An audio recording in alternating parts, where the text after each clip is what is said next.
Do artists really have to starve to be true to their craft? Must the business side of creativity drain all inspiration? No, it does not. 5 minutes on creative entrepreneurship can help you master the business side of creativity, reap greater rewards from your talent, and enjoy your work to the fullest. I'm so glad trouble don't last always. Often when I talk with creative entrepreneurs, they jest that their businesses would be so much more enjoyable if only they didn't have clients. Every business needs customers, or in the case of creative entrepreneurs, clients. Without your clients, you don't have a business. And so managing the client relationship is essential to running your business. And client relationships, like all relationships, can be complicated. One sure way to make relationships that are already complicated get worse is to not tend to them, to fail to communicate, or lose trust. It's so hard to build up trust with a client, and so easy to lose it. As a creative entrepreneur, you have to take care of your client relationships because your clients ultimately take care of you. I'm Eric Holter, and I've been a serial creative entrepreneur for over 3 decades. After graduating from Rhode Island School of Design in 1991, I could cut and print beautiful wood engravings. But I had no idea how to run a business. They just don't teach enough about business in art school. Managing your creative business involves 4 distinct roles: the production role, which is the creative part you already know, the administrative role, which we covered last week, the new business role, and the client service role, which is our topic for today. When we think about managing clients or managing projects, we're operating in the context of a professional relationship.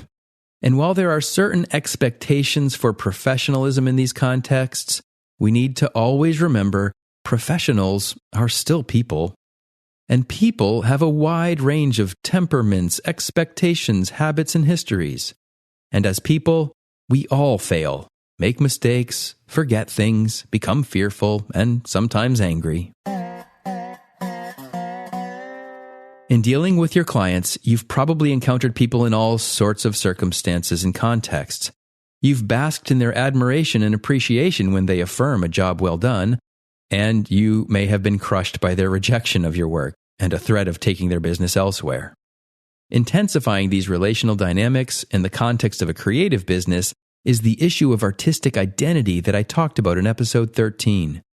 Because we identify so closely with our work, when clients express dissatisfaction, we're likely to take it more personally than we should. And so if we're going to become adept at client service, we're going to have to separate our personal feelings from our professional delivery. Managing ourselves as we manage our clients and projects is the first challenge in client service. But assuming we can keep our own reactions in check when the client demands the bigger logo or simply isn't responding to our vision, we still have a big challenge outside of managing our own reactions. We have to manage the relationship as a whole, which includes managing them. Managing a client relationship goes way beyond presenting our work to them. It involves responsiveness to communication, predictability when it comes to billing and invoicing, coordinating schedules, and many other points of contact where critical trust can either be built or lost. So as you work with your clients, remember first of all that they are people.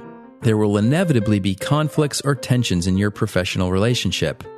When things get tense, keep this tip in mind. Never react to a person in the midst of a conflict. Rather, slow down your breathing, count to 10, and carefully think about a proper response instead of an immediate and instinctive reaction. Responding thoughtfully rather than reacting has diffused countless conflicts. Another practice I found helpful is to conceive of each relationship as though it had a trust account, and then pay attention to the rising or dropping balance in that account. The more trust you have, the easier it is to resolve conflicts, and the less you have, the harder it is.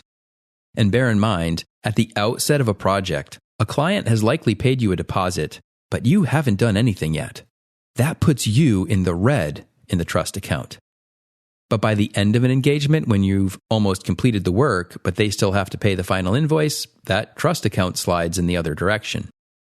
Having a sense of where the trust level is can help you think through your responses.